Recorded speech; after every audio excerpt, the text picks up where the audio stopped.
हाँ, रिसर्च में 5 W होती है। पहला पहला W का मतलब है व्हाट, किसके बारे में, व्हाट इज अबाउट।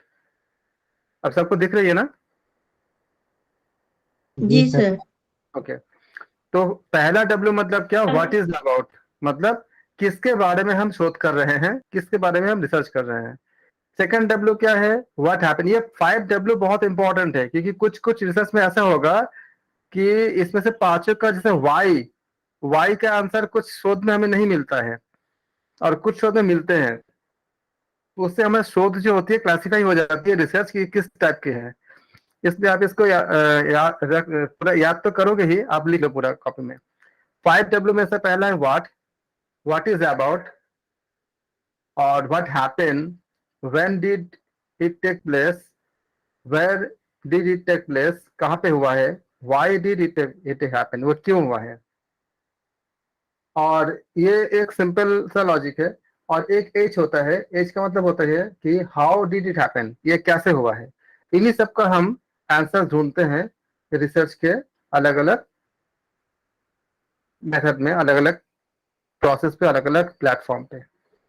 अब अनुसंधान यानी रिसर्च के हम क्लासिफिकेशन करेंगे। हम इन सब के बारे में बहुत डिटेल में पढ़ेंगे, पूरे रिसर्च इसी में है सारे। लेकिन एक बार ओवरव्यू कि हमें आगे क्या पढ़नी है। पहला क्या है, परिणाम के आधार पे जो रिजल्ट आती है उसको कहते हैं परिणाम कहते हैं।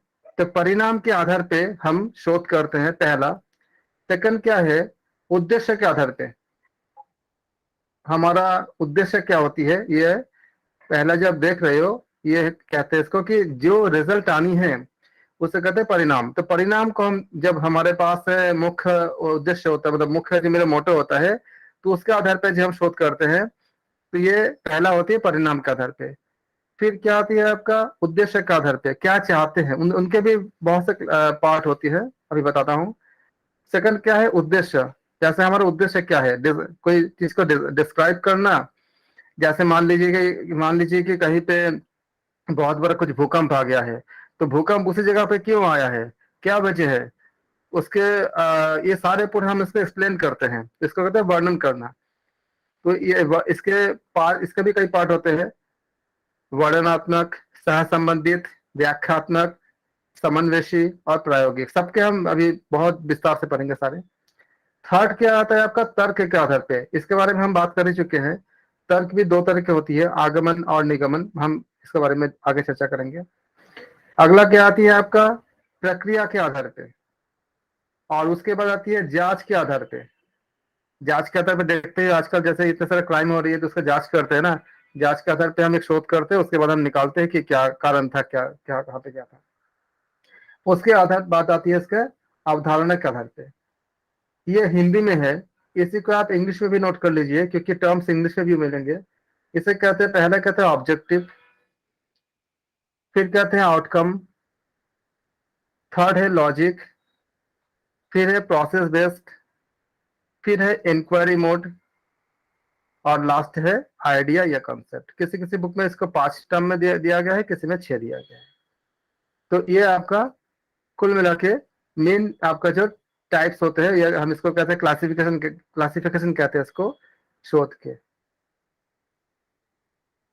इस जितने भी हम शोध करेंगे, ये इस 6 के अंदर में ही कहीं ना कहीं किसी न किसी में जाएगा। अब जब हम परिणाम के आधार पर जब जाते हैं, तो इसके दो पार्ट जाएंगे, होंगे इसके। एक होती है मौलिक और एक होती है व्यावहारिक, अप्लाइड कहते हैं इसको। फिर व्यावहारिक का क्या होती है, क्रियात्मक आती है, एक्शन कहते हैं इसको, एक्शन रिसर्च कहते हैं इसको। जब हम उद्देश्य के आधार पर करेंगे, यहाँ पे हम देखेंगे इसको कि उद्देश्य के आधार पर जब करते हैं, तो ये आपका बनते हैं डिस्क्रिप्टिव, मतलब वर्णनात्मक, सहसंबंध मतलब कोरिलेशन क्या होती है, व्याख्यात्मक यानी एक्सप्लेन करते हैं हम, समन्वयी, और एक्सपेरिमेंट यानी प्रायोगिक। वर्णनात्मक जो होती है उसके भी 3 हिस्से होते हैं। एक होती है कि कोई घटना घट गया उसके बारे में, जैसे कहीं पे रेल एक्सीडेंट हो गया, क्या उसका पूरा कोई इंसिडेंट हुआ, उसके बारे में सारा हमने उसको एक्सप्लेन कर दिया, मतलब बता दिया कि क्या क्या हुआ। तो ये वर्णनात्मक हो गया। जो उसको हमने एक्सप्लेन, इसको हमने पूरा डिस्क्राइब कर दिया, उसे कहते हैं डिस्क्रिप्टिव कहते हैं इसको। एक्सप्लेन करना, एक्सप्लेन में हम वाई नहीं बोलते। जब हम जब वर्णनात्मक करते हैं, वर्णनात्मक में हम खाली डिस्क्राइब कर देते हैं, उसमें हम वाई नहीं बोलते। और जब हम एक्सप्लेन करते हैं तो उसमें वाई बोलते हैं, वो घटना क्यों घटी। तो उसको हम पूरा विस्तार से करेंगे उसको। तो वर्णनात्मक जो होती है वो तीन तरह की होती है। कोई घटना अगर कहीं अगर घट गई है या कोई इंसिडेंट हुई है तो उसके बारे में पूरा डिस्क्राइब करना कि ऐसा क्यों हुआ। अगर कोई रेल हादसा हुआ है तो क्यों, क्या गलती थी, कहाँ पे हुई थी, मतलब सारा उसको हम डिस्क्राइब करते हैं। या फिर ऐतिहासिक, हिस्टोरिकल। और फिर विश्लेषणात्मक। और इसी को जब हम देखेंगे तो ऑब्जेक्टिव रिसर्च क्या होती है आपका, डिस्क्रिप्टिव होती है, कोरिलेशन, एक्सप्लेनेटरी, एक्सप्लेन करते हैं सब चीजों को क्यों हुआ। और एक्सप्लोरेटरी, इसको विस्तार करते हैं। एक्सप्लेन, जो थर्ड पार्ट है एक्सप्लेनेटरी, इसका मतलब क्या हुआ, हम एक्सप्लेन करते हैं किसी घटना को। और जो फोर्थ है एक्सप्लोरेटरी, इसका मतलब हम एक्सप्लोर करते हैं, दोनों में अंतर है। एक्सप्लोरेटरी क्या होती है, ऐसे सेक्टर में कोई शोध करना जिसके बारे में कुछ खास अभी तक हुआ नहीं है या बहुत कम हुआ है, उसको मुझे एक्सप्लोर करनी है। जैसे मान लीजिए कि यम और नियम का पालन करने से हमारे जीवन में या हमारे दिनचर्या में या हमारे स्वास्थ्य पे क्या असर पड़ती है, इसके बारे में अगर बहुत ज्यादा शोध नहीं हुई है और कोई करना चाहता है तो क्या करेगा, एक्सप्लोर करेगा। उसको कहते हैं एक्सप्लोरेटरी रिसर्च कहते हैं उसको। और जब किसी चीज का हम एक्सप्लेन करते हैं, एक्सपेरिमेंट नहीं करते हैं, एक्सप्लेन करते हैं। जैसे केमिस्ट्री के बहुत सारे फॉर्मूलाज का हम एक्सप्लेन करते हैं, पाई बॉन्ड क्या है, सिग्मा बॉन्ड क्या है, और बहुत सी चीज का हम एक्सप्लेन करते हैं। तो ऐसे शोध को हम कहते हैं व्याख्यात्मक, यानी एक्सप्लेनेटरी शोध कहते हैं इसको। और एक आती है आपका एक्सपेरिमेंटल, जिसको हम लोग प्रैक्टिकल करते हैं। जैसे कि एसिड और बेस मिलाएंगे, मान लीजिए कि हमने अगर इसमें अगर एसिड और बेस, जैसे सपोज करें कि NaOH प्लस HCl, तो क्या बनेगा, NaCl प्लस H2O। इस तरह का जो शोध करेंगे, इस यहाँ पे हम इसको अप्लाई करते हैं कि हम लैब में जाके आप बार बार अगर इसको आप एसिड और बेस मिलाओगे तो आपको मिलेगा रिजल्ट यही। इसको हम एक्सपेरिमेंट कहते हैं। फिर आउटकम के बेस पे दो होती है, एक फंडामेंटल, अप्लाइड।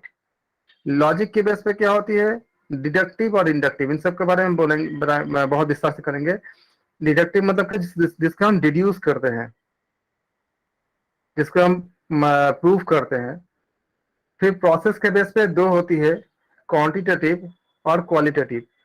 क्वांटिटेटिव उसमें होती है जिसमें कोई खास तरह के नंबर का कोई मतलब कॉन्सेप्ट हो।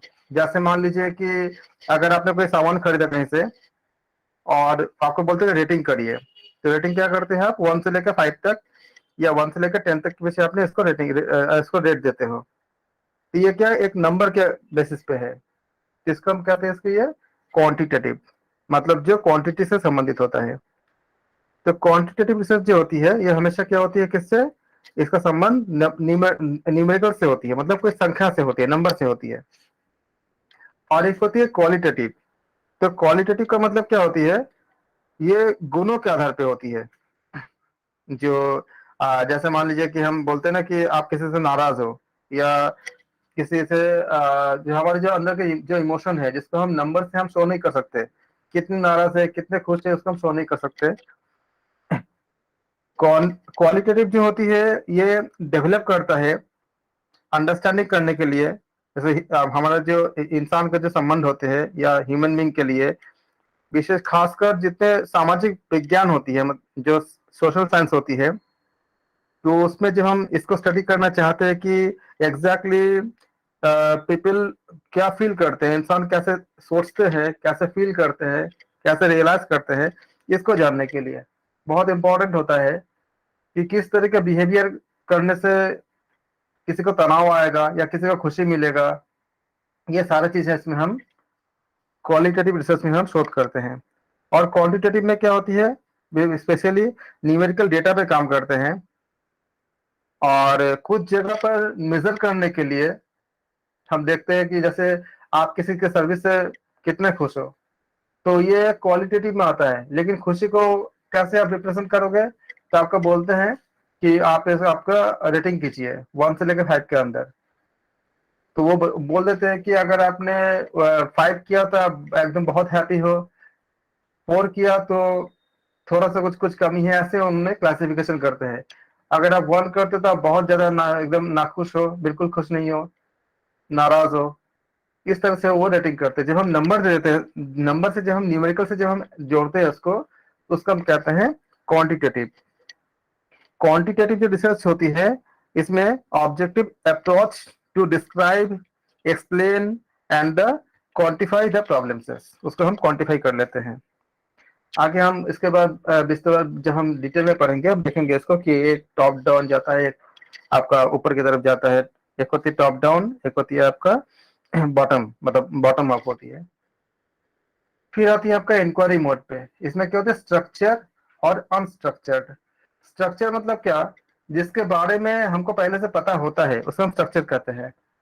जैसे मान लीजिए कि कुछ शोध ऐसे होते हैं जिसके बारे में हमको पहले से ही पता होता है कि इसका डेटा कैसा होना चाहिए, और कुछ शोध ऐसी होती है जिसको हमें पता नहीं होता कि क्या हो, मतलब क्या होने वाला है। जैसे एग्जांपल के तौर पे, अगर हम मिसाइल फायर करते हैं तो हमको मिसाइल का रूट पहले से पता होता है कि मिसाइल किस रास्ते से जाएगा, उसका पाथ क्या होगा, किस जगह जाके टारगेट पर हिट करेगा।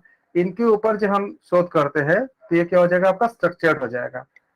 और एक होती है अनस्ट्रक्चर्ड।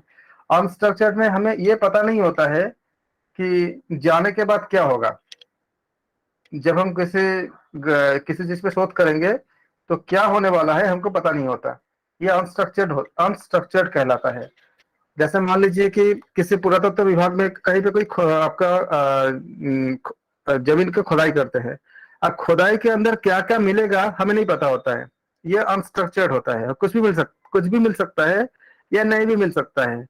जैसे मान लीजिए कि कहीं पे किसी को बहुत सारा सोने का कई जगह हुआ भी है कि सोने का सिक्का मिल गए, और एक ही जगह से बहुत सा सोने का सिक्का मिल गए। तो फिर पुरातत्व विभाग वाले आए और उन्होंने देखा कि हाँ बहुत ज्यादा मिल रहे हैं, तो उनको ऐसा लगा कि शायद कुछ अंदर हो सकता है, ताकि फिर उसका खुदाई करना शुरू किया। अब खुदाई करते करते हो सकता है कि उनको कोई राजा का महल भी मिल जाए अंदर, या बहुत सारा सोने का एक भंडार मिल जाए। हो सकता है कि कुछ ना मिले, कुछ खास ना मिले। ये अनस्ट्रक्चर्ड होता है, स्ट्रक्चर नहीं होता है, जिसे हम कहते हैं अनस्ट्रक्चर। इसका और एक कॉमन एग्जांपल अगर हम अपने रियल लाइफ से देखना चाहें तो देख सकते हैं। अगर मान लीजिए कि हम स्कूल या कॉलेज गए और मुझे प्रिंसिपल से मिलना है या बड़े ऑफिसर से मिलनी है, तो हमको पहले से ही पता होता है कि हमें उनसे कितने बात करनी है, क्या बात करनी है। तो ये स्ट्रक्चर्ड हो गया। अगर आप कहीं भाषण देते हो तो आप पहले सब कुछ लिख के लेके जाते हो, तो ये स्ट्रक्चर्ड हो गया। आपको पहले से ही पता है एकदम कि कितना कितना क्या क्या बतानी है, क्या क्या बात करनी है। लेकिन अगर आप अपने दोस्तों से मिलते हो तो वहां पे क्या क्या बातें हो जाएगी पहले से पता ही नहीं होता। ऐसे मतलब मित्रता की बातें भी हो सकती है, या कहीं घूमने फिरने जाने की बातें भी हो सकती है। कहाँ कहाँ से बात निकल के कहाँ कहाँ चली जाएगी हमें नहीं पता होता है। तो ये आपका अनस्ट्रक्चर्ड है, समझने के लिए कि स्ट्रक्चर और अनस्ट्रक्चर्ड क्या सर होता है। हाँ इसमें औपचारिक अनौपचारिक आएगा सर? जी। औपचारिक अनौपचारिक आएगा क्या सर? इसके बारे में हम हर जितने भी मेथड बता रहे हैं उसके बारे में हम बहुत डिटेल में बात करेंगे। अभी अभी जस्ट एक इंट्रो दे रहे हैं कि होता क्या है। इसके बारे में इनके सब बहुत से पार्ट आएंगे, ये जब आप जो क्वेरीज है नहीं उसको सर, सारा क्लियर आपने करेंगे। आपने एग्जाम्पल दिया था तो औपचारिक और अनौपचारिक की बात आ रही है क्या, ऐसे पूछ रहे हैं? हाँ जी, और ये भी कर सकते हैं आप कि आपका अनौपचारिक और आपका समझ गए। औपचारिक, ये भी कर सकते हो। क्योंकि औपचारिक आपका जो अनौपचारिक होती है ना, वो वही बात होती है कि हमें अनस्ट्रक्चर्ड हो गई, हमें पता नहीं होता कि हम क्या बात करेंगे। और जो एक मतलब जो स्ट्रक्चर में ये होती है कि हमें पहले से पता होता है कि हमें कितना कहाँ पे कितना बोलनी है। कुछ हद तक आपका एकदम सही है कि आपका अनौपचारिक और औपचारिक। फिर आती है आपका कंसेप्चुअल, जो आइडिया या कॉन्सेप्ट बेस पे जब शोध शोध होती है कंसेप्चुअल और एम्पिरिकल। तो ये आपको ये ओवरव्यू मिल गया कि हम क्या पढ़ने जा रहे हैं। इन सबके ऊपर एक एक क्लास या एक से ज्यादा क्लास लग जाएगी, ये सब चीजों पे अलग अलग डिस्कस करने में। आप लोगों से मेरा ये सजेशन है कि अभी हम हर एक रिसर्च के टाइप को बहुत विस्तार से पढ़ेंगे।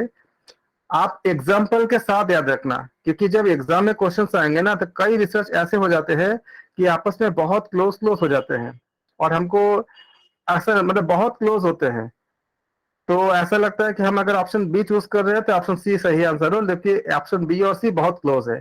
तो उसको अलग करने के लिए, और इतने सारे चीजों को एक साथ याद रखना भी मुश्किल होता है, तो अभी जैसे मैं हम एग्जाम्पल कुछ आपको बताऊंगा, उसको भी आप नोट करेंगे, उसका भी याद रखेंगे, उससे आपको बहुत हेल्प हो जाती है।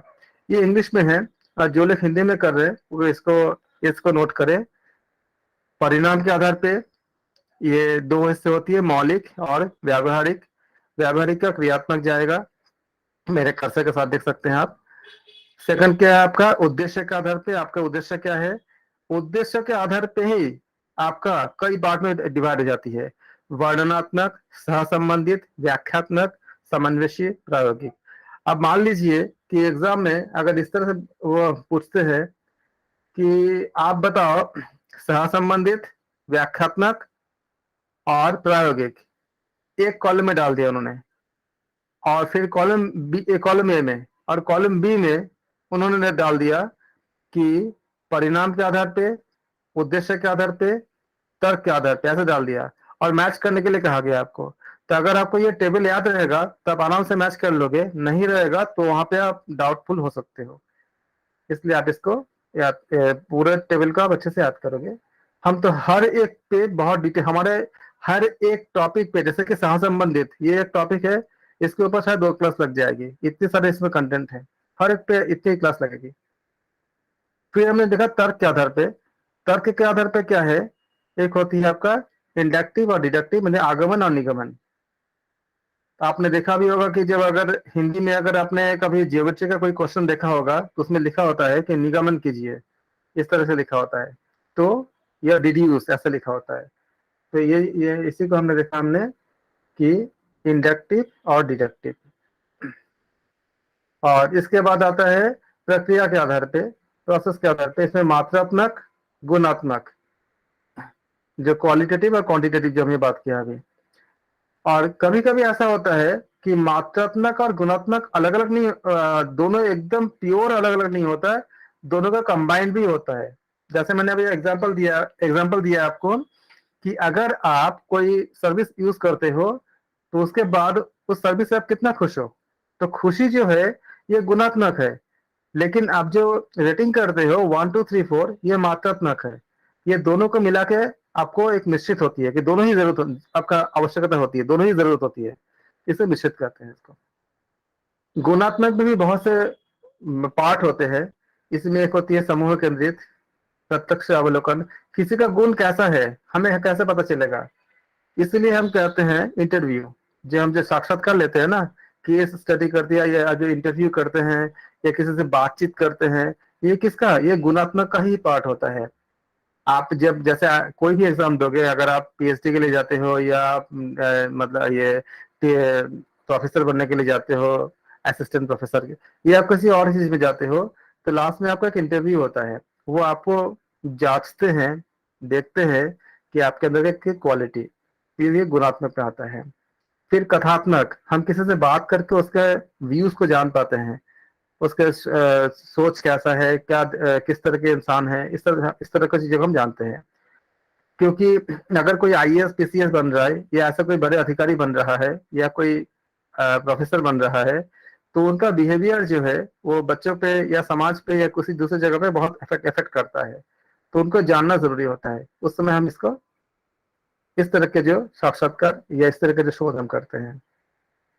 किसी व्यक्ति को जानना है, जैसे मान लीजिए कि जो बहुत बड़े बड़े जो सेलिब्रिटीज होते हैं, जैसे मान लीजिए कि हमारे यूएस के प्रेसिडेंट हो गए, हमारे देश के बड़े बड़े नेता हो गए, या कोई साइंटिस्ट हो गए, तो उनके पर्सनल, या कोई बहुत बड़े योगी है, योगी जी है, उनको अगर हमें जानना होगा तो हम उनका अध्ययन करते हैं, स्टडी करते हैं कि ऐसा कौन सा उन्होंने किस तरह से ये हासिल किया।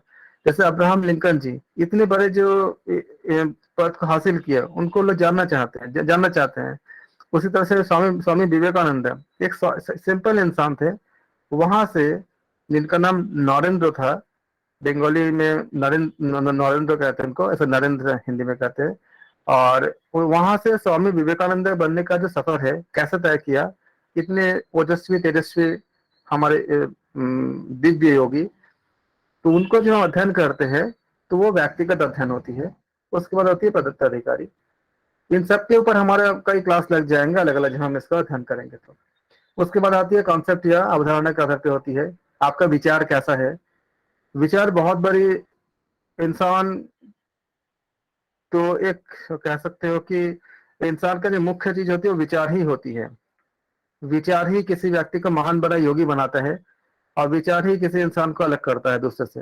बाकी चार हाथ पैर के तो सभी है, लेकिन हमारे विचार जो थॉट होती है वो अलग होती है। तो उनके शोध करते, जिसमें मतलब वैचारिक विचार के आधार पे, ये एक पार्ट होती है आपका अवधारणा के आधार पे जो हम करते हैं। और एक होती है आपका एक्सपीरियंस, यानी अनुभव सिद्ध, अनुभव से सिद्ध होती है। ये कुल मिला के इतने से चीज हमें पढ़ने हैं आगे, ये आप एक साथ नोट कर लो। कंसेप्चुअल और एम्पिरिकल कहते हैं, जो हमें आइडिया के बेस पे जो बनती है। यहाँ तक में कोई डाउट है किसी को? सबको, सबने नोट कर लिया? ओके। और फिर हम करते हैं, एक एक करके करते हैं। फंडामेंटल रिसर्च यानी मौलिक शोध। हर एक शोध के, हम इसमें यहाँ से हम हिंदी इंग्लिश दोनों लेकर चलेंगे, ताकि आपको जिसको जो भी लैंग्वेज सूट प्रेफर करते हैं उस हिसाब से उसको कर सकते हैं, जिसको जो सूट करता है, जिसके लिए जो जो कंफर्टेबल है। फंडामेंटल, और इसके एग्जांपल जो देंगे हम, एग्जांपल का आप याद रखना, उससे आपको बहुत हेल्प मिलेगा चीजों को अलग करने के लिए, समझने के लिए। Fundamental research, fundamental research is also known as basic research. ये इसका सिनोनिम्स है, इसको जरूर याद रखें, क्योंकि फंडामेंटल रिसर्च को हम बेसिक रिसर्च भी कहते हैं। एक और नाम प्योर रिसर्च भी होती है। तो तीन नाम होती है इसके, इंग्लिश में आप अभी हम कर रहे हैं। Fundamental research also known as basic research और pure research does not usually generate finding that have immediate application और ऑन ए प्रैक्टिकल लेवल। इसका मतलब यह है कि फंडामेंटल रिसर्च क्या करती है, थ्योरी को जनरेट करता है, वो तुरंत कोई सोल्यूशन नहीं देता। कोई घटना घटने के पीछे का जो एक जो थ्योरीज होते हैं, प्रिंसिपल्स होते हैं, उसको जनरेट करता है। ये आपका बेसिक रिसर्च के देन है। बेसिक रिसर्च कभी ये नहीं बोलता है कि ये ऐसा क्यों हुआ, बस खाली बोलेगा हुआ ऐसा। जैसे मान लीजिए कि जितने भी आपका ज्योमेट्री का या मैथमेटिक्स के जितने पार्ट है, जो आपका प्रिंसिपल इत्यादि है, वो फंडामेंटल रिसर्च का ही देन है। वो ये नहीं कहता ऐसा क्यों, बोलता कि ऐसा होता है। इस तरह से वो खाली एक थ्योरी को आपका डेवलप करता है। जैसे Pythagoras theorem, perpendicular square plus base का square is equal to hypotenuse का स्क्वायर। तो ये क्या है, आपका एक फंडामेंटल थ्योरम का पार्ट है। बताते कैसा होता है। किसी थ्योरी को जनरेट करने के लिए, डेवलप करने के लिए, हम फंडामेंटल रिसर्च या बेसिक रिसर्च या इसको प्योर रिसर्च भी कहते हैं, इसको हम यूज करते हैं। This type of research makes a specific contribution. यहाँ से देखो आप नोट करना, बस एग्जाम में क्वेश्चन जो आएंगे यहीं से आपका अलग हो जाएगा। अगर आपको ये सब लाइन याद रहेगा तो आप आराम से अलग कर लोगे। रिसर्च के क्वेश्चन में यही होती है कि बहुत क्लोज क्लोज होता है सारे ऑप्शन, यहाँ से आप अलग कर पाओगे। दिस मतलब fundamental type of research makes a specific contribution to the academic body of the knowledge by adding principles and law in the research area। जो अभी मैंने आपको बताया, ये कोई प्रिंसिपल्स को डेवलप करता है, लॉस को डेवलप करता है, लेकिन रीजन नहीं देता, कि कारण नहीं बोलता कि ऐसा क्यों हो रहा है, लेकिन वो प्रिंसिपल्स को डेवलप कर देगा। अगर कहीं पे कोई मान लीजिए कि कोई घटना घटती है, तो बता देगा कि क्या क्या हुआ है। ट्रेन एक्सीडेंट हुई है, ऐसा ऐसा हुआ था, ऐसा ऐसा हुआ था, ऐसा इसका इस तरह से ट्रेन एक्सीडेंट हुई है। अब ऐसा क्यों हुआ था ये नहीं बताएगा, खाली हुआ था ये बता देगा। प्रिंसिपल्स को, लॉस को, इन सब चीजों को जो फंडामेंटल रिसर्च है यानी बेसिक रिसर्च जो है वो डेवलप करता है। Fundamental studies to tense generalize, वो अबाउट द फेनोमेना, कोई घटना घटती है उसके बारे में वो एक थ्योरी को दे देता है, जनरलाइज कर देता है और उसके फिलोसॉफी को देता है कि वो क्या है। जैसे मान लीजिए कि हमने बोला कि हड़प्पा संस्कृति, तो हड़प्पा संस्कृति के बारे में जब फंडामेंटल शोध की जाएगी, बेसिक शोध की जाएगी, तो बता देगा कि वहां पे ऐसा ऐसा था, शिव जी की मूर्ति की तरह ऐसी मूर्ति है, योग की ऐसी चीजें है, वो सारा कुछ बता देगा उसमें। ये फंडामेंटल शोध है। लेकिन वो कहाँ से क्यों हुआ कैसे हुआ ये नहीं बताएगा, लेकिन वो इस चीज को पूरा बता देगा, एक मतलब आपका प्रिंसिपल्स को डेवलप कर देगा। सो जो उसको ये बताएगा कि उस जगह पे कैसे क्या क्या हुए, क्या क्या चीजें मिली, क्या क्या घटना के साथ जुड़ा हुआ है, ये बताएगा। इसके बाद फंडामेंटल रिसर्च क्या करता है, ये फोकस करता है enhancing the cups of the knowledge in the each field, मतलब हर एक नॉलेज को बेहतर करता है, मतलब प्रगति करता है। मौलिक शोध जिसे कहते हैं हिंदी में, मौलिक शोध जिसे मूल शोध या शुद्ध शोध, ये भी इसका सिनोनिम्स है, ये अब हम हिंदी में कर रहे हैं। ये एक डिस्कस कोई मतलब रिजल्ट नहीं निकालता, खाली बताता है, एक थ्योरी बताता है कि कैसे हुआ है। इस तरह का शोध जो है अनुसंधान में किसके लिए करते हैं, किसी प्रिंसिपल यानी सिद्धांत, लॉ यानी कानूनों को बनाने के लिए हम इसका उपयोग करते हैं। मौलिक घटना के बारे में जो हम जनरलाइज करते हैं, सामान्यकरण करते हैं, इसमें हम क्या देखते हैं, इसमें ये आपका फंडामेंटल शोध हम करते हैं। जैसे हम बोलते हैं कोविड आया, तो कोविड ने क्या किया, कोविड के बारे में जो बेसिक चीजें, बेसिक प्रिंसिपल डेवलप करना और क्या क्या हुआ, ये सारा चीज बता देगा फंडामेंटल शोध से। ये दर्शन को ज्ञान के लिए इकट्ठा करने में, मतलब और ज्यादा आप देखते हो कि जितने भी दर्शन शास्त्र होते हैं उसमें हम क्या करते हैं, बहुत नॉलेज होता है, बहुत सा नॉलेज होती है, उसको हम एक्सेप्ट कर लेते हैं जैसे बताया गया है, तो वो आपका इसके पार्ट है। यह ज्ञान मतलब हर क्षेत्र में जो नॉलेज होती है, नॉलेज को इंक्रीज करता है, नॉलेज को बढ़ाने का काम करता है फंडामेंटल शोध। जब हमें किसी चीज का बहुत मतलब किसी चीज के प्रति जब कोई क्यूरियोसिटी बहुत ज्यादा होती है, तो उसको जानने के लिए हम कोशिश करते हैं, उसके पीछे का प्योर सच्चाई को, उस समय हम क्या करते हैं, फंडामेंटल रिसर्च करते हैं। और ये काम क्या करता है, knowledge as an asset, paradigm shift, cross disciplinary impact, improved global standing, जो हमने बात किया अभी इसके कुछ एग्जाम्पल, अब इस एग्जाम्पल के जरिए इसको आप याद रखोगे। Example of the fundamental research, पहले क्या है, study, a study of looking at how alcohol consumption impact the brain। Alcohol अगर कोई ज्यादा लेता है या अल्कोहल को यूज करता है, तो उसके दिमाग में क्या असर पड़ता है, किस तरह का चेंज होती है, क्यों पड़ता है, ये नहीं बोलेगा, खाली बताएगा, उसको स्टडी करेगा किस तरह से दिमाग घूमता है, किस तरह से इंसान के बिहेवियर चेंज होता है, ये क्या करेगा, फंडामेंटल रिसर्च का पार्ट है। दूसरा एग्जाम्पल क्या है, a study to discover the components making of human DNA। जो डीएनए बनता है इंसान का, डीएनए कैसे कैसे बनता है, अगर डीएनए के बारे में जब इसका पूरा नाम होती है D oxy ribo nucleic acid, completely ये आपका साइंस के पूरा पार्ट है, जिसमें आप जानोगे बहुत तरह के प्रोटीन्स वगैरह होती है, उस प्रोटीन के एक कई फंक्शंस होते हैं। अगर अगर आप साइंस के बैकग्राउंड के हो तो आप इसको पढ़ सकते हो। तो ये जो पूरा जो बनाता है, जो आपको देता है पूरा नॉलेज, ये जो जो पूरा स्टडी कराता है, वो क्या है आपका, कौन से शोध पे करते हैं, फंडामेंटल शोध पे करते हैं। और study to discover the component of making up making up human DNA, इंसान का डीएनए बनने में जो कंपोनेंट होती है उसके बारे में जब हमको नॉलेज मिलती है, वो कौन सी पार्ट है, वो फंडामेंटल शोध की एग्जांपल है। और स्टडी ऑफ सॉरी, और study of accessing whether stress level make people more aggressive. अगर किसी का स्ट्रेस बहुत ज्यादा बढ़ जाती है तो क्या बहुत ज्यादा एग्रेसिव हो जाएंगे वो? इसके जो अध्ययन है, बहुत ज्यादा गुस्से गुस्से में आ जाएंगे, या उनका बिहेवियर में चेंज होंगे? क्यों होंगे ये नहीं बोलेगा, बिहेवियर में चेंज होगा कि नहीं होगा ये बोल देगा। ये आपका फंडामेंटल शोध के एग्जाम्पल है।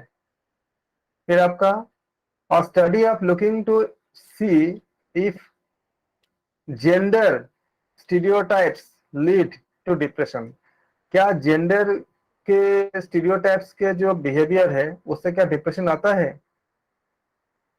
ये स्टडी, मैं ये नहीं बोल रहा कि आता है कि नहीं आता है, ये खाली स्टडी कराएगा कि हाँ आता है कि नहीं आता है। अब ये शोध के बाद पता चलता है कि ऐसा सच में आता है कि नहीं आता है।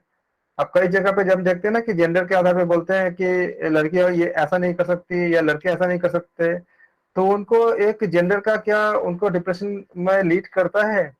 तो इसके लिए हम क्या करते हैं, स्टडीज करते हैं। जबकि हम देखते हैं कि जो पहले के अगर कोई बातें ऐसा कोई कहता कि हाँ कहीं पे अगर कोई ऐसा कोई बातें हैं कि गर्ल्स ऐसा नहीं कर सकते, आज हम देखते हैं कि गर्ल्स हर क्षेत्र में, ऐसा कोई क्षेत्र नहीं है जहाँ पे गर्ल्स नहीं अपने आप अपने आप को अपने मतलब बेस्ट या बेटर प्रूफ नहीं किए, हर जगह पे किए हैं। तो ये जो हमने जो रिजल्ट पाया हमने, ये जो हमने स्टडी पाया हमने, ये स्टडी क्या है आपका फंडामेंटल रिसर्च का एक एग्जांपल है। या कहीं पे मान लीजिए कि बॉयज ऐसा नहीं कर सकते, तो ऐसा भी नहीं है, वो भी कर सकते हैं अगर कोशिश करने पे। और अगर नहीं कर सकते तो उसको भी हम स्टडी करते हैं फंडामेंटल रिसर्च के, जब हम इसको शोध करते हैं इस तरह से। और study of searching for the casualty factors of the cancer, cancer के क्या क्या आपका फैक्टर्स होते हैं, ये भी आपका एग्जाम्पल है जिसमें हम फंडामेंटल रिसर्च के साथ हम इसको पाते हैं। जैसे मान लीजिए कि हम कहते हैं कि कैंसर उनको ज्यादा, अभी तो जैसे तनाव के साथ संबंध मिल रहा है कैंसर का, कि जिन लोगों के पास स्ट्रेस ज्यादा होंगे, तनाव ज्यादा होंगे, उनको कैंसर के होने के चांसेस ज्यादा होते हैं। अब अगर तनाव के कारण अगर नींद से है तो नींद से कैंसर होने के चांसेस ज्यादा होंगे। तब बात यह आएगी कि नींद और तनाव को कम करने के लिए क्या क्या क्या योग में क्या क्या अच्छा हो सकता है। तो फिर हम उस प्राणायाम की तरफ जाएंगे जिस प्राणायाम का अभ्यास से हमारा नींद अच्छी हो जाए और हमारा हमारा तनाव कम हो जाए। तो हम देखते हैं कि कुछ प्राणायाम ऐसे, बहुत से मैक्सिमम प्राणायाम ऐसा है जो हम इस पर काम करते हैं। तो इसका मतलब क्या हुआ कि इस प्रकार से अगर हमारा तनाव का अगर संबंध अगर कैंसर से मिलती है और अगर प्राणायाम से तनाव कम होती है, इसका मतलब प्राणायाम से क्या हुआ, कैंसर होने का चांसेस कम हो जाएंगे। इस तरह से हम इसको स्टडीज कर सकते हैं अगर हमें ऐसा डेटा मिलता है तो। उसके बाद हम कहते हैं कि बस एग्जांपल इसके पास कुछ है कि जैसे पर्टिकुलरली किसी चीज के लिए हम अगर कोशिश करें पाने के लिए, तो जैसे मान लीजिए हम बोलते हैं कि जो न्यूक्लियस है, तो न्यूक्लियस किससे बनी हुई है? तो रदरफोर्ड ने थ्योरी दिए थे कि न्यूक्लियस जो है, न्यूक्लियस में प्रोटॉन है, तो प्रोटॉन होते हैं। उसके बाद चैडविक ने थ्योरी दिए थे कि नहीं, प्रोटॉन के साथ साथ न्यूट्रॉन भी होते हैं। उसके बाद यूकावा नाम के साइंटिस्ट है, उन्होंने बोला कि नहीं, इसमें और भी कई तरह के पार्टिकल होते हैं। ये सारे क्या है, एग्जाम्पल से आपका फंडामेंटल शोध की। इसी को हम अगर हिंदी में देखेंगे तो मौलिक अनुसंधान के उदाहरण, बहुत क्वेश्चन पूछे गए हैं इसके ऊपर, इसके एग्जाम्पल के ऊपर। जैसे शराब का सेवन करना, मतलब अल्कोहल का सेवन करना किसी के ब्रेन को कैसे इफेक्ट करता है, करता भी है कि नहीं करता है, इसके ऊपर एक स्टडी करते हैं। इसको कहते हैं फंडामेंटल रिसर्च। एक बहुत अच्छा एग्जांपल है फंडामेंटल रिसर्च के। अगर आपको जब जब मान लीजिए कि कोई मेट्रो का लाइन बनती है, मतलब मेट्रो स्टेशन जब बनती है कहीं पे, तो उसके पहले स्टडी की जाती है कि इस रूट पे अगर हम मेट्रो हम बनाएंगे तो उस रूट में कितने लोगों के जाने आने की जरूरत है। जैसे मान लीजिए कि दिल्ली से नोएडा कोई जाता है, तो नोएडा में इतने सारे जॉब के लिए लोग जाते हैं, और इतने सारे आपका पूरा पूरा हब है वहाँ पे इंडस्ट्रीज और दूसरी चीजों की। तो लोगों को आने जाने की जरूरत पड़ेगी ही पड़ेगी, और उस समय ट्रैफिक बहुत ज्यादा मतलब आपका जाम हो जाता है, तो लोगों को टाइम बहुत ज्यादा लगता है। और क्योंकि टाइम से ऑफिस पहुंचना या स्कूल पहुंचना एक बहुत बड़ी नीड, मतलब बहुत बड़ी जरूरत है, तो जो पैसेंजर है मिलेंगे ही मिलेंगे। तो हमें इतने पैसेंजर लोग हमें डेली मिलने के चांसेस है। तो ये जो हम स्टडी करते हैं, ये क्या है आपका मौलिक अनुसंधान यानी फंडामेंटल आपका रिसर्च हो गई। कोई भी जब ऐसे इस तरह का जब प्रोजेक्ट होती है, तो उसके पहले एक शोध की जाती है कि हम जो कर रहे हैं क्या वो हमारे लिए फिजिबल होगा, क्योंकि हमने बना तो दिया, अगर हमें पैसेंजर नहीं मिलेंगे तो लॉस हो जाएगा। जैसे रिलायंस का उसने बनाया था, उसका लॉस में जा रहा था। तो ऐसे जब भी कोई बड़े बड़े कोई प्रोजेक्ट होती है, तो उसको पहले हम इसको स्टडी करते हैं। अब मान लीजिए कि कहीं पे बहुत सारा हमें पेट्रोलियम का भंडार मिला, ऐसे भी हमारे देश में बहुत जगह ऐसे पेट्रोलियम और दूसरे चीज के भंडार मिले पड़े हुए हैं। लेकिन जब मिल जाती है, मिलने के बाद हम ये स्टडी करते हैं, इसका सैंपल लेकर के फिर उसका परसेंटेज निकालते हैं, और निकाल के देखते हैं कि जितने मान लीजिए कहीं पे पेट्रोल मिला, या कहीं पे कॉपर मिला, ऐसा कुछ मिला, या कहीं पे कोयला मिला। अब कॉपर अगर मिला, तो पहले स्टडी करते हैं कि इतने कॉपर अगर है इतने जगह पे, कितने परसेंट आपको मुझे प्योर कॉपर मिल जाएगा। फिर हम इसको देखते हैं कि उसको निकालने में जो खर्च होंगे, और निकालने के बाद जितना कॉपर मिलेगा, अगर कॉपर का आपका जो कॉस्ट है, जो आपका प्रोडक्शन है, उसका जो वैल्यू है, मतलब मार्केट वैल्यू है, वो अगर हमारा प्रोडक्शन कॉस्ट से ज्यादा होता है तो हमें फायदा होगा, तो जाके हम कॉपर को निकालेंगे। लेकिन अगर ऐसा मिलता है कि हमको कॉपर को निकालने का जो खर्च है वही ज्यादा हो जाएगा जितना कॉपर मिलेगा, तो हम उसको निकालेंगे नहीं, क्योंकि फिर वो हमारे लॉस हो जाएगा। तो ऐसे बहुत सारे खनिज ऐसे हमारे देश में या बाकी जगह पे होते हैं, लेकिन उसको निकालते नहीं है, क्योंकि निकालने का कॉस्ट ज्यादा पड़ता है। तो इस ये जो स्टडीज होती है, ये भी आपका एक एग्जाम्पल होती है फंडामेंटल स्टडीज के। उसी तरह से हम हेल्थ में देखते हैं कि जैसे इंसान का डीएनए बनने में जो बनाए जाते हैं, उसमें जो घटक होते हैं, क्या किससे किससे डीएनए बना हुआ है, उसका जब स्टडीज करते हैं, तो ये भी क्या होती है हमारा एक फंडामेंटल शोध का ही एग्जाम्पल है। उसके बाद अभी बताया मैंने कि तनाव, स्ट्रेस। तो तनाव से लोगों में कितने आक्रामकता आती है, आप देखते भी होंगे ऐसे कि अगर कोई इंसान बहुत रिलैक्स है, खुश है, तो उससे आप कुछ भी बात करोगे तो आपको अच्छा से हैंडल भी करेगा, अच्छे आपको जवाब भी देगा। लेकिन वो बहुत अगर चिड़चिड़ा है, किसी वजह से बहुत दुखी है, या मतलब झगड़े झगड़ा किया हुआ है, या वो तनाव पे है, तो आप इसको नॉर्मल बात भी करोगे तो बहुत गुस्से में कभी कभी बात कर लेता है वो। तो ये जो है, इस तरह के जो हमें जो मिलते हैं देखने के लिए, ये आक्रामक बनाता है या नहीं है, इसके जो स्टडीज है, ये एग्जांपल भी किसके हैं, हमारे फंडामेंटल रिसर्च के ही हमारे इसका एग्जांपल है। इसके बाद कैंसर क्यों हो रही है, उसका जो कारक को खोजने का अध्ययन भी हमारे पास एक, जो हम अध्ययन करते हैं वो भी फंडामेंटल स्टडी का ही अध्ययन है। इस इन एग्जाम्पल का आप याद रखोगे, आपको बहुत हेल्प मिलेगा इन अलग अलग जो रिसर्च है उनके नाम से या उनके मेथड को अलग करने के लिए।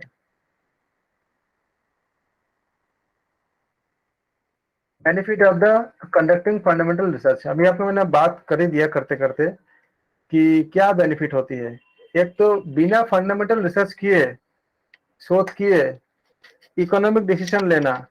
आप बताओ, अगर ये हमारे पास कोई डेटा ही नहीं रहेगा कि किस तरह से हमें अगर हम कोई अगर मेट्रो स्टेशन ऐसा कुछ बनाते हैं, तो वो चलेगा नहीं, उसको पैसेंजर मिलेगा कि नहीं मिलेगा, तो बनाएगा किस तरह से। वैसे ही जब भी कोई कंपनी या मल्टीनेशनल कंपनी किसी किसी देश में, किसी कंट्री में जाता है, तो जाने से पहले वो एक रिसर्च कराती है, खुद से एक शोध आपका शोध कराती है कि यहाँ पे अगर मैं जाऊँ, जैसे मान लीजिए कि आपका कोई मोबाइल फोन सेल करने वाला कोई कंपनी आती है, एप्पल या कोई आता है, तो वो पहले उस मार्केट को स्टडी करेगा कि यहाँ पे अगर हम जाते हैं तो हमें कितने सेल मिलेंगे, कितने हमें कस्टमर मिलेंगे। क्या रीजन है कि बड़े बड़े कंपनियां वहां चाहते हैं जहां पर ज्यादा से ज्यादा आपका पॉपुलेशन या ज्यादा से ज्यादा लोग खरीदने, मतलब जो जिनके पास परचेसिंग कैपेसिटी ज्यादा होती है। आप जैसे मान लीजिए कि अभी जिस कंट्री के पास आपका इकोनॉमी बहुत डाउन है, जैसे श्रीलंका है और कई कंट्रीज है, तो वहां पे अगर बहुत ज्यादा मात्रा में लोग अगर बिजनेस करने जाएंगे भी, तो उनको उतना अच्छा नहीं मिल पाएगा, क्योंकि वहाँ पे लोगों की परचेसिंग कैपेसिटी या इकोनॉमिकल स्टेटस अगर अच्छे नहीं हो तो। अगर अच्छे होंगे तो वो, जैसे मान लीजिए कि आपको कोई मोबाइल पसंद आ गया, आपको उसकी जरूरत भी है, बहुत अच्छी है, लेकिन आपके पास बजट अगर नहीं है तो आप कितना ही कुछ अच्छा आप नहीं ले पाओगे ना। इसके लिए भी क्या करते हैं, हम शोध करते हैं। जैसे यूएस में हम देखते हैं, क्या यूएस में मान लीजिए कोई कंपनी है जो फ्रिज बनाती है। अब कंपनी मान लीजिए यूएसए की है। अब यूएसए में ऑलमोस्ट सबके घर में फ्रिज है ही, तो क्या हुआ, मार्केट अप्रोक्सीमेटली क्या हुआ, सैचुरेट हो गया। अब जब सैचुरेट मार्केट हो गया तो आप लोग कैसे कैसे सेल करेंगे। तो वो कहाँ पे मार्केट ढूंढेंगे, वो ऐसे जगह मार्केट ढूंढेंगे जहाँ के पॉपुलेशन बहुत ज्यादा है और जहाँ पे वो उनका सेल होने की चांसेस ज्यादा होती है। तो वो इंडिया, चाइना, इस तरह के मार्केट को की तरफ आ जाते हैं। तो ये उनको पता कैसे चलेगा, ये चलेगा फंडामेंटल स्रोत, यानी आपका फंडामेंटल, जो बेसिक जो रिसर्च करते हैं उसके जरिए, उसके जरिए उनको पता चलता है। तो ये कितने इंपॉर्टेंट है, चाहे साइंस के आपका एरिया में हो या चाहे आपका दूसरे एरिया में हो, हर जगह पे पहले इसको करने ही होते हैं। ये आपका पहला हो गया एक्सपेंडिंग द नॉलेज। ये नॉलेज ही होता है कि कहाँ पे हमें हमारा सामान कितनी मात्रा में, अगर इंडिया का मार्केट है, इंडिया के मार्केट में कितने परसेंट लोग ऐसे हैं जो एक फ्रिज की आपका कॉस्ट अगर 10,000 रुपीज हो तो वो परचेस कर लेंगे। तो उस हिसाब से वो फ्रिज को ऐसे बनाएंगे कि उस कॉस्ट के अंदर मार्केट में अवेलेबल हो जाए। कितने परसेंट लोग ऐसे हैं जो 20,000 से ज्यादा के फ्रिज खरीद सकते हैं। उनके पास ये सारा का सारा आपका शोध होता है, रिसर्च होता है, उसके अकॉर्डिंग उसको कंपनियां प्रोडक्शन करती है, उत्पादन करती है। उसके बाद आपका अंडरस्टैंडिंग द लिविंग सिस्टम, जो सब अभी आपको बताया मैंने कि लिविंग सिस्टम और लिविंग प्रोसेस क्या क्या है, उसके अकॉर्डिंग कंपनियां सामान बनाती है। Helping to prepare for the future by equipping society for the issue that may arise, providing a foundation of applied research. Applied research क्या होती है, अप्लाइड रिसर्च और आपका एक्शन रिसर्च दोनों में बहुत सिमिलरिटी होती है। एक्शन रिसर्च क्या होती है, ऐसा कोई प्रॉब्लम अगर हो जिसको एक इंडिविजुअल इंसान के साथ संबंध रखता हो, जैसे क्लास में टीचर है और टीचर क्लास ले रहे हैं और उनको लगता है कि कुछ बच्चे से कुछ दिक्कत आ रही है, क्लास ठीक से नहीं चल पा रही है। तो ये जो प्रॉब्लम है ये टीचर के खुद के इंडिविजुअल लेवल पे है। ऐसे इस पे जो हम शोध करते हैं कि हम क्या करने से ये चीजें ठीक हो जाएगी, ऐसा क्यों हो रहा है, तो ये आपका एक्शन रिसर्च है। ये इंडिविजुअल लेवल पे है, एक किसी एक पर्टिकुलर इंसान के साथ ये इफेक्ट करता है। और अप्लाइड में क्या होती है, इंडिविजुअल पे नहीं होता है, वो पूरा ग्रुप या पूरा समाज के लिए होता है। जैसे रैगिंग, क्या रैगिंग इंडिविजुअल है, रैगिंग हमारा इंडिविजुअल नहीं है, किसी एक की समस्या नहीं है। रैगिंग एक सामाजिक समस्या है। तो ये इस तरह के जो हम शोध करते हैं जिसमें सबके वैल्यू, मतलब सबके बातें, आपका सबके लिए होता है, समाज के लिए पूरा होता है, उसे कहते हैं अप्लाइड रिसर्च कहते हैं। और जब कोई शोध खाली अकेले के लिए होता है, किसी एक इंसान के लिए होता है, उसे हम कहते हैं एक्शन रिसर्च कहते हैं इसको। जब एक्शन रिसर्च के जो रिजल्ट है तुरंत मिल जाती है, जैसे मान लीजिए क्लास में कोई बच्चा कुछ ऐसा शैतानी या ऐसा कुछ इस तरह से कुछ मिसबिहेव कर रहा है कि क्लास डिस्टर्ब हो रहा है, तो टीचर ने उस पर एक्शन लिया और इमीडिएट रिजल्ट मिल गया कि वो शांत हो गया, चुपचाप बैठ गया।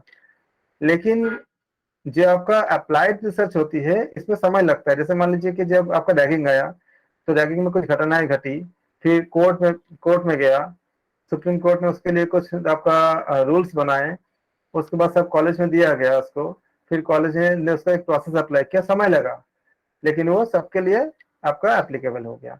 जैसे कोविड है, तो कोविड आया, क्या तुरंत तुरंत हमें मिल गया हमको सोल्यूशन? तुरंत नहीं मिलती है। जबकि एक्शन रिसर्च में क्या होती है, तुरंत मिल जाती है। और अप्लाइड में क्या होती है, तुरंत नहीं मिलती, लेकिन समय लगता है। लेकिन वो पूरे पूरे एक समाज के लिए पूरा होता है, एक बहुत बड़े समूह के लिए होता है। जैसे कोविड का जो वैक्सीन जो बना है, या कोविड की जो दवाइयां बन रही है, ये अप्लाइड शोध है, क्योंकि किसी एक के लिए नहीं है। ये पूरा एक मानव मानव जाति के लिए, या पूरे एक मतलब पूरे ग्रुप के लिए है, पूरे समाज के लिए है। ये दोनों में अंतर आती है। और इसके बाद मौलिक शोध करने के लाभ क्या क्या होते हैं? मौलिक शोध के माध्यम से हमें ज्ञान का विस्तार करने से हमें बहुत से लाभ होते हैं। जैसे जीवित प्रणालियों के और जीवित प्रक्रियाओं को समझना, या जीवन की प्रक्रिया को समझना। ये आने वाले मुद्दों के लिए समाज को लैस करके भविष्य के लिए तैयार करना। इसको एक्सप्लेन करता हूँ, ये बहुत इंपॉर्टेंट है। जैसे अभी बताया जा रहा है कि अगर पानी की इतनी कमी हो रही है, अगर हम समय रहते अगर इसका सही है, अगर हम कुछ अगर निदान नहीं करेंगे, तो अगला तीसरा जो विश्व युद्ध है, वर्ल्ड वॉर जो है, पानी के लिए हो सकता है। क्या अभी हो गया? क्या नहीं। लेकिन जिस तरह से चीजें जा रही है, जिस तरह से पानी का हमें हमारे पास जितना अवेलेबल है, एक के शोध के ही मुताबिक ऐसा कहा गया है कि करीब 3% पानी ऐसा है खाली, जो जिसको हम पीने लायक है। बाकी पानी समुद्र के पानी है, जो पीने लायक नहीं होता है। और उन 3% में से खाली 1% के आसपास ही हमारे पास अभी अवेलेबल है, नदियों के माध्यम से और दूसरे माध्यम से। बाकी जो पानी ग्लेशियर में, जिसको हम पीने में अभी इस्तेमाल नहीं कर सकते, लेकिन वो पीने लायक पानी है, लेकिन हम इस्तेमाल नहीं कर सकते क्योंकि वो ग्लेशियर में है। और वो पिघल जाएगा तो काफी हमारे लिए बहुत दिक्कत भी है। तो ये हमारे पास एक स्टडीज है, मान लीजिए। ये इससे हम देख पाते ना हमें कितनी ज्यादा महत्वपूर्ण है। अब हम पानी का क्या दुरुपयोग नहीं करेंगे, वेस्ट नहीं करेंगे। साथ ही साथ क्या होगा कि पानी के इस समस्या को समाधान करने के लिए हम क्या कर सकते हैं? इसके लिए हमने बात किया था आपको कुछ दिन पहले ही, कि एटमॉस्फेयर में जो वाटर वेपर होती है, उसको कंडेंस करके अगर हम पानी में कन्वर्ट कर लेते हैं, तो ये जैसे हर घर में एक पंखा होता है, फैन होता है, एसी होता है, फ्रिज होता है, इसी तरह से कैसे ऐसा आपका इस तरह के एप्लीकेशन होंगे जो पानी की समस्या को हल करेगा। और करीब करीब 200 लीटर से ज्यादा पानी हर घर को दे सकता है, जिससे आपका पानी की हमारी समस्या, हमारे आपकी समस्या समाप्त हो सकती है। दूसरा क्या हो सकती है, क्या हम समुद्र के खारे पानी को हम चेंज कर सकते हैं? तो समुद्र के खारे पानी को मीठा पानी बनाने के लिए, मतलब पीने लायक पानी बनाने के लिए बहुत सारे प्रयोग किए गए हैं। उनमें से हो तो गया है, लेकिन दिक्कत क्या आई है कि कॉस्ट बहुत ज्यादा बढ़ती है। तो इसराइल की कंपनी शायद बनाई थी, उसमें जो कॉस्ट पाया था वो 15 पैसे प्रति लीटर का कॉस्ट आया था। और शायद इंडिया का किसी ने बनाया था, उसका उसमें और सस्ता हो गया था, 5 पैसे प्रति लीटर। लेकिन हमें लगता है कि बहुत सस्ता है, लेकिन एक्चुअली सस्ता नहीं है।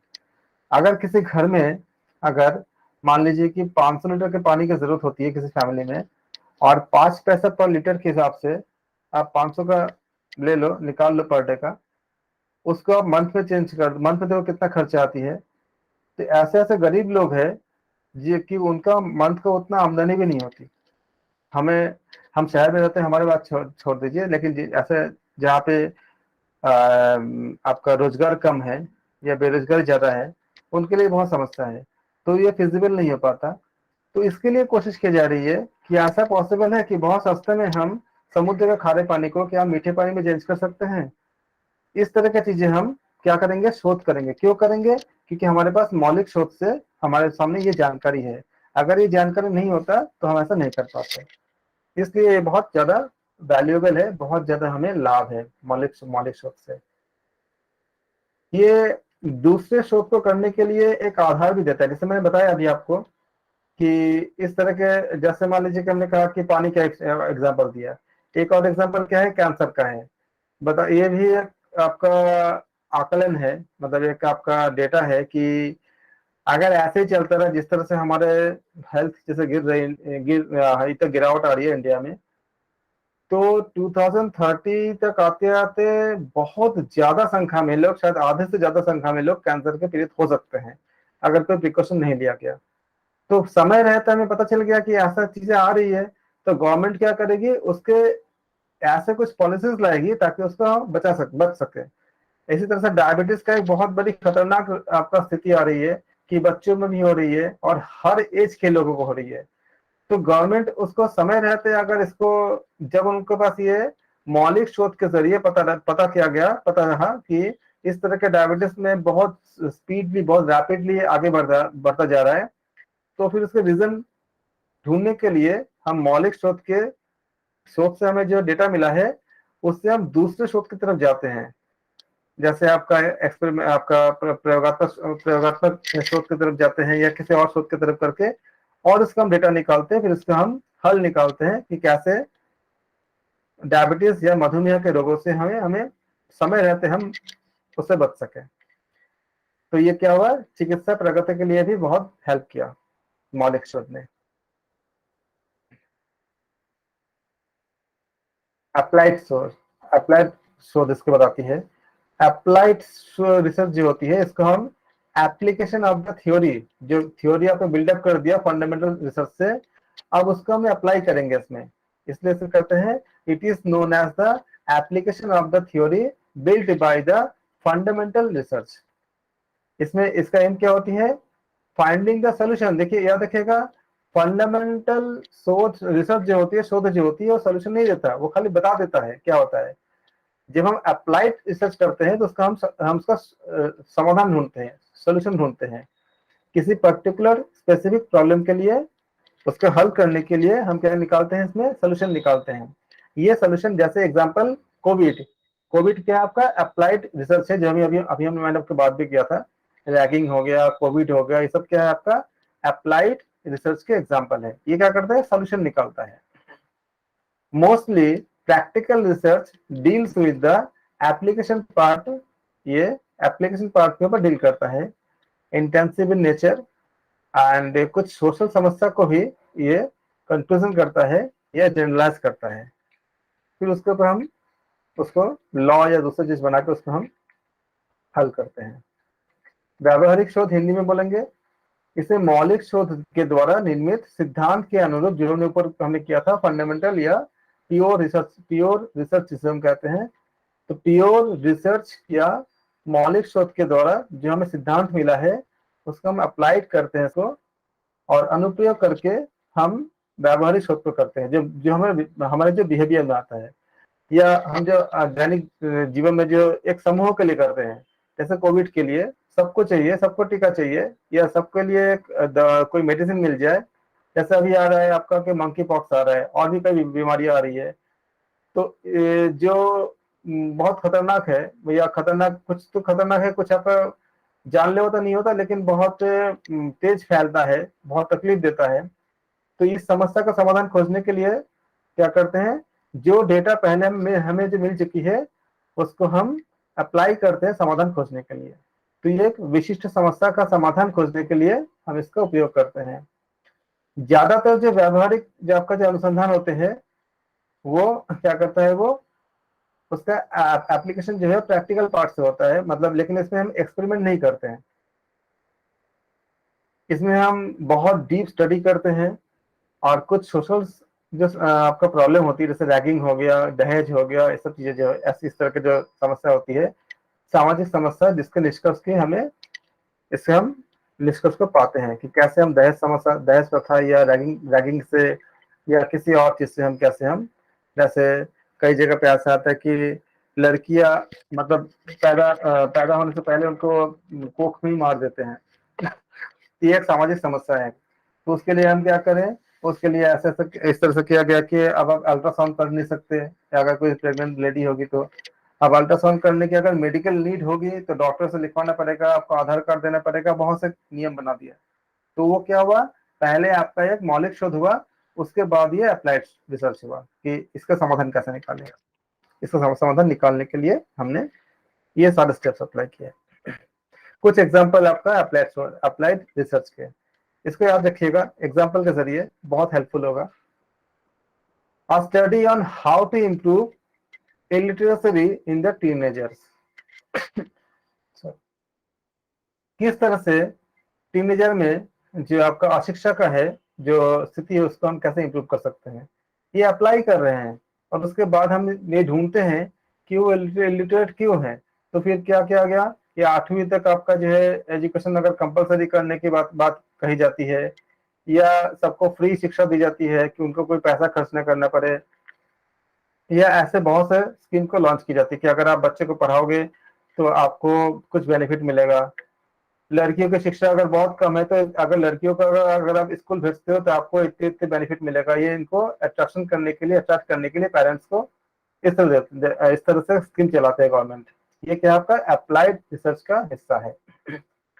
और study looking for the ways to market products of the millennials. अभी मैं बता दिया था अभी आपको कि कैसे कि कोई कंपनी अगर यूएस का कंपनी है तो वहाँ पे ऑलरेडी सबके पास घर में फ्रिज जैसी सब कुछ है ही, उनको सेल करना है तो वो मार्केट को क्या करते हैं, वो लाखों करोड़ों लोगों को जहाँ पे आपका परचेसिंग कैपेसिटी है वहां जाके लॉन्च करते हैं। A study of trying to decrease the fraud on the social media platform. A study of searching for way to encourage the high school graduate to attend college. कितने बच्चे ऐसे होते हैं जो हाई स्कूल के बाद उच्च शिक्षा यानी ग्रेजुएट इत्यादि आपका करते हैं, और अगर नहीं करते हैं तो उसका रीजन कारण क्या है, उसके रीजन को ढूंढ करके उनको एनकरेज करना कि आप एजुकेशन को और अच्छे से करो और ज्यादा पढ़ाई करो, क्योंकि जितने ज्यादा एजुकेटेड आपका सिटीजन देश में होंगे उतने देश के भला होगा, उतने देश के अच्छा होगा। उसको कैसे कर सकते हैं, इसके लिए हम क्या करते हैं, अप्लाइड रिसर्च के जरिए हम करते हैं कि उनको स्कॉलरशिप देना। क्यों नहीं कर पाते, क्योंकि बहुत महंगा होता है। तो जो अच्छे बच्चे होते हैं उनके लिए क्या करते हैं, स्कॉलरशिप देते हैं। जैसे मान लीजिए कि आप लोगों में जिनका जेआरएफ हो जाएगा तो क्या करे, गवर्नमेंट उनको एनकरेज कर रहा है, अच्छा आपने इतना अच्छा मार्क्स पाया है, चलो आप पीएचडी करो, हम आपको इतने आपको एनकरेज करेंगे, इतने आपको 30,000 40,000 जो भी गवर्नमेंट का रूल होता है उसके अकॉर्डिंग आपको हम आपको हेल्प करेंगे फाइनेंशियली, आपको तो ये एनकरेज करेंगे। इस तरह के जो स्टडीज करते हैं कि ऐसा करने से लोग ज्यादा पढ़ाई के क्षेत्र में, एजुकेशन के क्षेत्र में आगे आके देश के लिए अच्छा होगा। तो वो उसको हम जो इसको स्टडी होती है या उसका जो पूरा सोल्यूशन निकालते हैं वो अप्लाइड रिसर्च का एग्जाम्पल है। To study to find the way of make cars tyres last longer.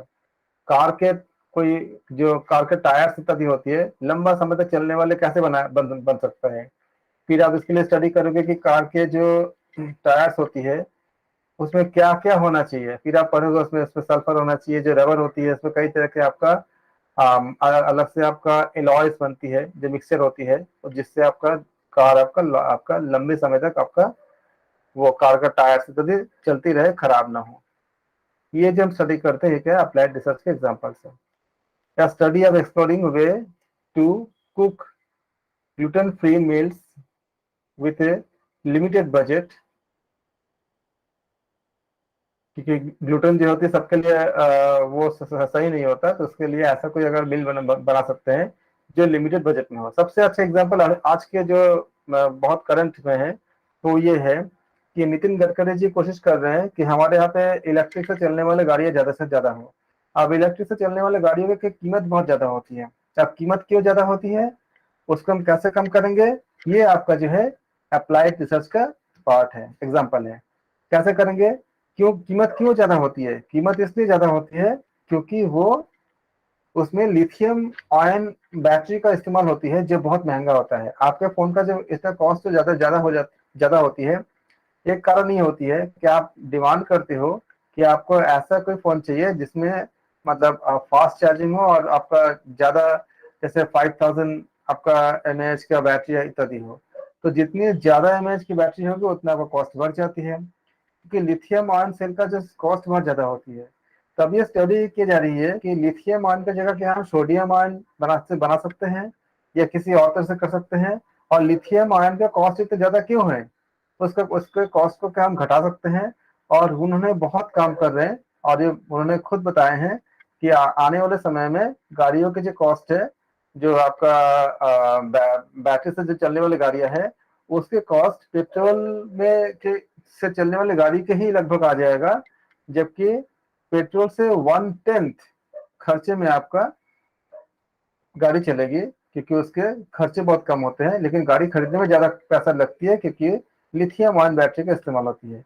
ये जो है, ये आपका अप्लाइड रिसर्च का एग्जांपल है कि कैसे हम लिथियम आयन बैटरी को सस्ता कर सके, या फिर लिथियम आयन बैटरी की जगह पे किसी और बैटरी को हम अप्लाई कर सकें, किसी और मतलब किसी और तरह से हम इसको इस तरह से ऑपरेट करें ताकि ये सस्ता हो जाए। हम आज यहीं तक रखते हैं। हम प्रार्थना करेंगे। सर्वे भवन्तु सुखिनः, सर्वे सन्तु निरामया, सर्वे भद्राणि पश्यन्तु, मा कश्चित् दुःखभाग् भवेत्। ओम शांति, ओम शांति, ओम शांति। आप सबका बहुत धन्यवाद। आप सबका दिन शुभ हो।